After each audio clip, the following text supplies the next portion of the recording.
এই যে ভাই শোনো, তোমার 5টা পড়ে গিয়েছে। ধন্যবাদ আন্টিজি। আন্টিজি, আপনার সবগুলো সবজি তো বেশ টাটকা লাগতেছে। কত করে দিচ্ছে?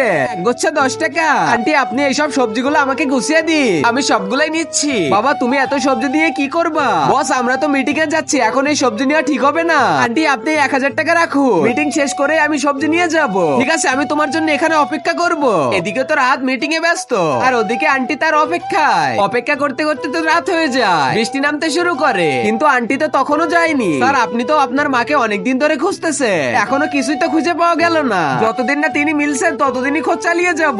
স্যার, আপনাকে তো ওই সবজি বিক্রেতার কাছ থেকে সবজি নিতে হবে। আমার তো কোনো ইচ্ছাই ছিল না ওনার সবজি নেওয়া, আমি তো মিথ্যা বলে ওনাকে একটু সাহায্য করতে চেয়েছিলাম। এখন চলো গাড়ি বের করো, বাড়ি যেতে হবে। এই যে ওই তো সেই আন্টি, শুনো, গাড়িটা থামাও। শেষ পর্যন্ত তুমি চলে আসলে, আমি তো কতক্ষণ ধরে তোমার জন্য অপেক্ষা করতেছি। আন্টি, এত জোরে বৃষ্টি হচ্ছিল, আপনি বাড়ি যাননি কেন?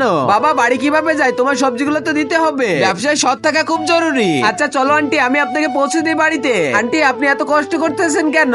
আমার একটা ছেলে আছে, সে শহরে কাজ করে, শহরে অনেক খরচ, তাই তো ওকে আমি একটু সাহায্য করতে চাই। বাবা, এখানে গাড়িটা থামাও, আমার বাড়ি চলে এসেছে, তোমাকে অনেক ধন্যবাদ। বাবা, আচ্ছা আন্টি, বাই। তখনই রাহাত দেখে আন্টির হাতে একটি লকেট পরা আছে। আরে এই লকেটটা তো ঠিক আমার মতো। তারপরে যা হলো, আর আগে মহান আল্লাহকে তুমি ভালোবাসলে লাইক এন্ড সাবস্ক্রাইব করে দাও, আর পার্ট 2 দেখতে চাইলে অবশ্যই কমেন্টে পার্ট 2 লিখো।